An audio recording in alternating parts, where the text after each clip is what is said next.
You, my friends, listening to the Z Report Live right here. J Network, Scoop Radio, Nachum Siegel Network. It is 5 minutes after 12, and I told you guys you might be able to have a guest on the air.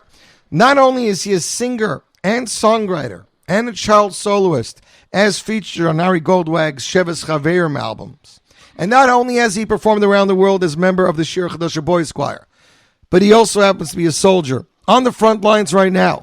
With us all the way from Eretz Yisrael, somewhere on the undisclosed location, is the one and only singer and soldier, Shlomo Lipman. Shlomo, welcome to the program.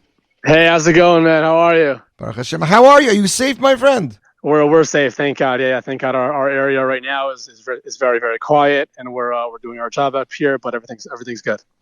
So, first of all, I want to welcome you to the program, and on behalf of Jews everywhere, thank you for your service. It's my duty and it's my honor. I think that's something Americans say to American soldiers, but it's more apropos for Jews to say to Jewish soldiers. I think so, right? Definitely, 100%. So you started singing in the Shir Chadasha Boys Choir as a child, and then on Ari Goldwag's Sheves Chaverim, and then a year and a half ago you released your first solo single entitled Kanitcha. And then this crazy war happens. Simchas Torah, you guys get called up. All the reservists get called up, and everybody's running to war. And it wasn't a week later, and this video surfaces of you singing Im Eshkochech at somebody's wedding in full army gear. Correct. And all of a sudden, you're an overnight sensation. Everybody wants to know who you are. Your Instagram numbers are blowing up, and you're like, what's going on? Completely. Like if I take myself back to Simchas Torah night, I had a bunch of guys from the local yeshiva Leva Torah. It's a lone soldier. It's a yeshiva for lone soldiers. The only Hesder yeshiva of its like. Mm-hmm. Had them over in the morning. All of a sudden, I wake up. I go to Shachris, and they're all getting called in. And I spent the entire morning, helping them out. And then all of a sudden, I get called up, and I was supposed to perform at a big concert in Herzliya, Motzei Simchas Torah, a couple of shniyos, and all of a sudden I found myself up north guarding yeshuvim up here. And the first few days were kind of crazy. There was a lot of urgency because we had no idea what was going to happen up here, and I was in I was like, it's not the right time to sing. I didn't post anything. I didn't post any stories, anything to anywhere. And I barely sang for myself, and I'm someone who sings every single day of my life. And then after like 2 days, one of the guys was like, "No, Shlomo, let's go. Let's start singing a little bit." And I was like, "No, it's not the time. Let's do our job." He's like, "No, come on, uplift us a little bit." So we started singing, and there's a first video that went out of me singing in the trenches that I just sent to my band that somehow got out. And then the very next day, we're coming back from the shooting range, and all of a sudden we see this wedding being thrown for this chayal. He decided not to push off the wedding, and I realized how small the event was. I saw they had no singer or anything like that. I said I would love to volunteer, and then this thing just blew up. And I really feel like HaKadosh Baruch Hu was telling me, "Hey Shlomo, aside from guarding Am Yisrael, you have another job here, which is to bring some light when there's darkness." And so thank God I'm in that position, and I'm very grateful for Hashem. So is this the first time you were called up, as a reservist? Like for serious? This is the first for something like this. Yeah, there's reservists. We have border duty and training every single year. Mm-hmm. It's around a month a year. So guys, when you leave the army, it's not you don't leave the army for life. You come back every single year. Guys all the way up to their 40s. There's a guy here with me that's almost 50 years old, and he's still coming every single year. But this is the first time that something like this has happened. Yes.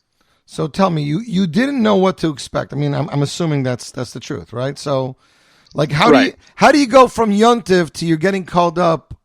I mean, did you hear rumors in Shul at that point, or as you were driving up, you were getting some of the information?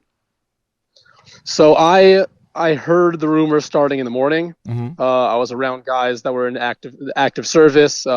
For security reasons, they had their phones on them, and all of a sudden, I was involved in trying to, I almost drove all the way down south to bring guys to the Gaza border, and then they ended up getting rides. And then once guys that were still in their training got called up, so they're guys that wouldn't be called up for anything unless it's extreme. Then I realized, okay, something real is happening here, and I heard some of the rumors, and I knew that I had to go check my phone, and I saw that I was called up as well. it was so crazy. Like I made kiddush hamotzi and then drove up on Simchas Torah to the north, and by Motzei Chag we were already at our checkpost. So I'm sure there's a lot you're not allowed to divulge, but so when you leave your house, you go, I'm assuming, straight to a base until they tell you where to go, right? Right. We went to a base up north where we got all our equipment, and then straight from there they told us where to go, and we showed up where we had to show up, and then just got straight to work. Now, at that point, are you like, mom is scared for your life? Like you're calling your wife and saying, they're saying it's really bad. I don't know what's going to be. So we had no idea what was going to happen up north. I mean, the biggest thing for years that Israel has been training guys up here for is that this is something that Hezbollah, this type of thing of trying to break in and take over Yishuvim, that's something that Hezbollah is planning on doing, and we have to be ready for it. So as soon as something happened down south, they rushed us as fast as possible up here to make sure that, God forbid, nothing happens up here like happened down south. Right now, there are over 100,000, aside from active service, there are over 100,000 guys in reserve up north. And thank God that we all got to the right places at the right time and eliminated any sort of threat of that matter. Now, did you see any action in the first day or two, or was it relatively quiet in your neighborhood? So the first day or two, you don't know. No one knows the situation. So the smallest things that happen, things that on a regular, on the regular, like a gunshot here, a gunshot there, that on regular borders sometimes that happens. Like, hey, what's going on there? But all of a sudden, when you're on the border with Lebanon, you hear those type of things. It was very, very scary the first few days. There were moments of very, very, I would say, urgency and very high alertness. The first week in particular. And then slowly but surely it started going down a little bit. It doesn't take away from the operational status that we have to make sure that we observe, but it does keep you calmer and especially keep people at home a little bit more relaxed. Now, when you served in the army, right? Were you in uniform, gun on you 24 hours a day, Shabbos or not, or how does that work? Yes. Yeah, so in the army, when you go home for Shabbos, you take your gun apart, put it away, and you don't walk around with it. But when you're on base, the Rabbanut Rashid Litzal, the chief rabbinate of the army, the psak is when you're on base, when you're in active service, you always have your gun on you, and you do go on missions on Shabbos, and anything that has to do with pikuach nefesh, which is anything that's operational in the army, you do. It's so crazy. There was one that you're talking about this. The second week that we were here, something happened right before Shabbos, and literally, like, I davened mincha, was makabel Shabbos, and then a second later, I was on full gear, and I had to jump into my car and start driving. Literally, like a second after I was makabel Shabbos, and I just found myself singing Mizmor Shir Liyom Shabbos, just like holding on to the fact that, okay, this is what I have to do, but it's Shabbos Kodesh. And this is the way that I am being. This is the way that I'm keeping Shabbos this week. That's crazy. And that's the only way to look at it. It's crazy, yeah. Shlomo Lipman with us on the telephone, all the way from somewhere up north in Israel. He is serving the IDF. He is a famed singer, now famed more than other. Tell me, Shlomo, did you ever think that not only would you be serving 5 weeks in the army, being called up as a reservist, but remotely singing on one of the biggest stages in Manhattan with Yaakov Shwekey? I could never have thought that, especially not from here. Like it's so crazy. Is that crazy? I mean, how did this even come about? Whose idea was this? I know Yomi Schechter was involved. Was he the one behind it? Right. So what happened was the original video of me singing Emesh Kachech at the soldier's wedding. When that went viral, it got to Shwekey as well, and he absolutely loved it, and he posted it on his page as well. Then a little over a week ago, he did like this live concert from his home, correct, on YouTube, and he did a duet together with that original video. And the second that happened, my uncle, who's very, very close with Yomi Schechter, kind of like, I wanted to reach out and say, hey, that was amazing, thank you so much, like that's awesome, to Shwekey, and he kind of got involved there, and Shwekey we got in contact with him, and he and Shwekey said, like, I have this concert coming up. I would love to do a duet together. So what we did is I was out of the army. I was out of the army for 24 hours or 48 hours, and I went to the studio and recorded. When I got back here, we shot the music video, and then we sent it right over. It all happened within around a day and a half. Crazy. Now, people don't understand this. When you get a 24-hour or 48-hour go-home pass, shall we say, your travel's included in that time, and you can be hours on the road, correct? Correct, yeah. So you're really on the go. You don't really have a lot of free time with the family. Right. It's really to come home and kind of like just be able to see the family for a little bit. I have a 2-year-old son at home, married with a 2-year-old son. And, obviously I miss him tremendously, and it's hard, but there are guys here with me that have 4 or 5 kids that are of older ages, and they're able to they know that their father isn't around. I heard one guy talking on the phone with this kid, and he's like, Abba, matay ata chozer habayita? When are you coming home? And, you see, you're really able to see the sacrifice that everyone's giving up to make sure that they keep the state of Israel, the country of Israel, and Am Yisrael as a whole safe. It's true. It's truly, truly amazing. All of you guys inspired us. There was a story I was reading about in Shul the other week where one of the Rabbanim over there went over to a soldier and asked him if he wanted to go home. They were able to let somebody go home, and he pointed to the guy next to him and said, he has a whole family at home. I'm still single. Maybe send him home. And then he went to the other guy. It's unbelievable. And the other guy was like, no, I'm fine. I spoke to my wife. We're good. That guy's not married yet. Maybe send him home. And so it went down the line that everybody was kind of giving their time over to their chaver, the way. I mean, you were talking about it also on your Instagram. Your unit. You guys train with each other. You know each other. You're brothers with each other. I happen to personally love watching the way your unit's always, giving you a little bit of a push over here, mocking you a little bit over here with all the singing you have to listen to all the time. I believe even you had a day like 2 weeks ago where they took over your Instagram and were kind of mocking you. Yeah, I love it. I love it as well because it shows. I think it shows the humans, a human side to it, and it keeps me. It reminds me, and it definitely reminds everyone out there that I'm just a regular guy that happens to have this exposure right now, but I'm still the same person, still the same Shlomo, and hopefully B'ezrat Hashem that never changes. It's hard to imagine, by the way, that you're one of 100,000 people that are on reserve, that they're just there in case, God forbid something happens, they can be called in, but. They were saying the percentages of how many people were coming back from the reserve. They were up so much. It's just, it boggles the mind that so many people literally gave up their days, their lives, their families to go serve and make sure that the country of Israel remains safe. First of all, I want to thank you for shaving your mustache. I know this is going to go a long way, and we're not going to agree on this. I know it's Movember. I see. The question is, I didn't know. Were you growing the mustache because of the Movember, or were you growing the mustache because of what's going on, and you wanted to keep it going till after the war? Yes, it was both. It was both. It was both the trend going on and the solidarity with the army. And I really liked the fact that one of the reasons that it was a trend was because of kind of the same feeling of the Yom Kippur War that we're feeling now, and kind of connecting to our history.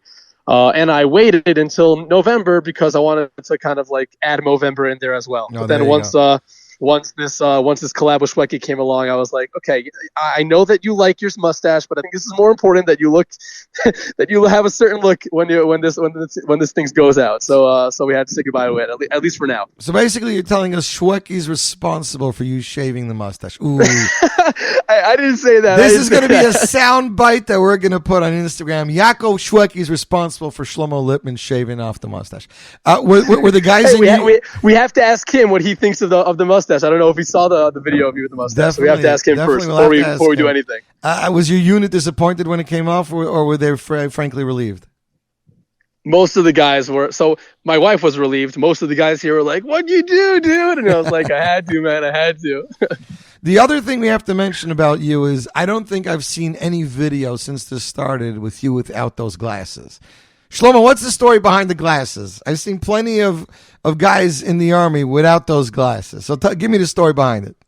All right, story behind these glasses is these are sport glasses. They're Oakleys. I got them for baseball years ago. Mm-hmm. For those who don't know, I played baseball. I played in the Israel national team. Really? Wow. Yeah, I've been involved in the program here ever since I was 12 years old, and now I coach some of our younger players as well. But so I got these years ago, and they're basically the same as shooting glasses, and the durability is high. So when I got here, I made sure that I had them with me, and I walk around everywhere with them, and they kind of they have a very distinct look, but I know that I want to make sure that if anything goes down, I have a pair that is going to stand whatever I have to go through. No, it's true. I remember these glasses kind of came out of my days in the 90s. Then they were called the Rec Specs. Yeah. There you go, Rec Specs. The Rec Specs. Most people don't remember them, but this was the sports glasses. After playing basketball, or rather in Canada, ice hockey, you smashed up plenty of pairs of glasses, and these were supposedly the most durable thing. It came with a very comfortable elastic band, so to speak, that went around the back of your head, so you didn't have to worry about them falling off. Shlomo, all I want to say is that we know you're one of hundreds of thousands of people, and tell your unit that we here in America appreciate them. We watch your status. We love the chizuk. I know you were very emotional 2 days ago when one of your former campers unfortunately lost his life. It's literally like an up and down. Every day might be an up day, then a down day, but we know that. Here's what I tell people: Mashiach is closer than we think. I'm not saying I'm not saying it's coming tomorrow, but we're definitely closer than we are further, and hopefully we'll see it really, really soon.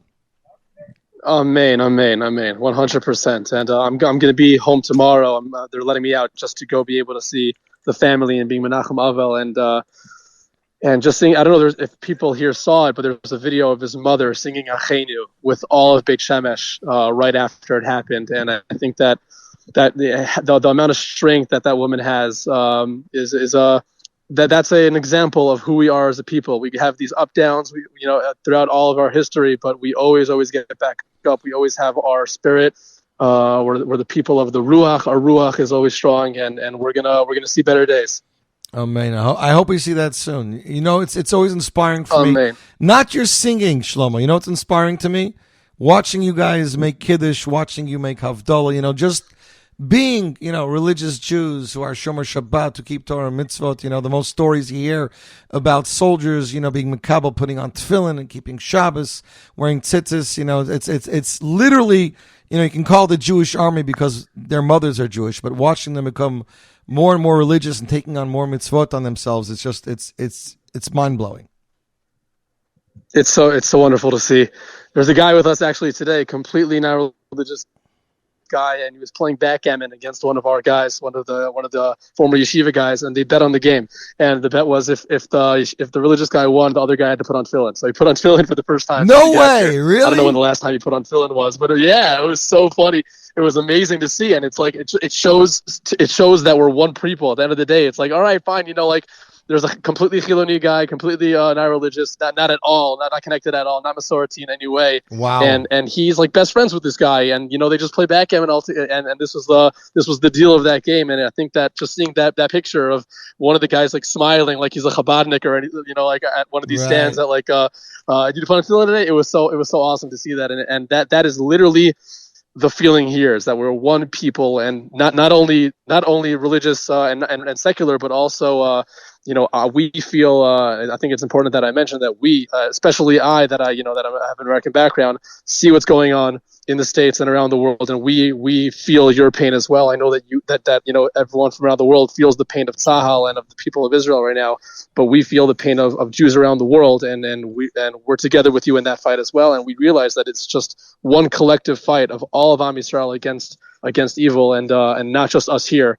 And that gives us a lot of chizuk. We definitely hope you see it. I got to tell you, there's been so much fighting here in America. I don't mean physical fighting. I mean verbal fighting.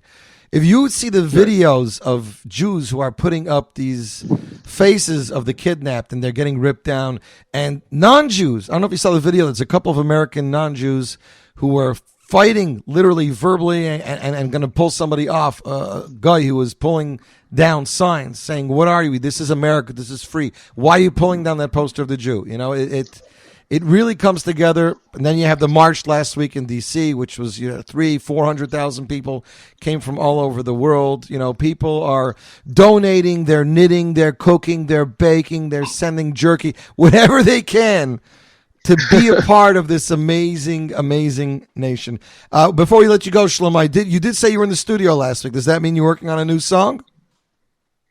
It does mean I'm working on a new song. I mean, this might be the first plug. I might be spoiling something, but Aryeh Kunstler and I are working on a new song together that has to do with what we're going through right now, and should be out as soon as possible. Hold up. Okay, we're good. Should be out as soon as possible to give everybody chizuk and realize that we're all together as one nation. Shlomo, thank you so much for your service. Please send everybody in your platoon regards from us here in America, from this airport, and hope you enjoy your time home. Looking for a time when we are safely home and we don't have to deal with this garbage anymore. Amen. Thank you so much. Everybody have an amazing day. Thanks, Shlomo. Take care. And that, ladies and gentlemen, is Shlomo Lipman, IDF soldier, singer, and songwriter.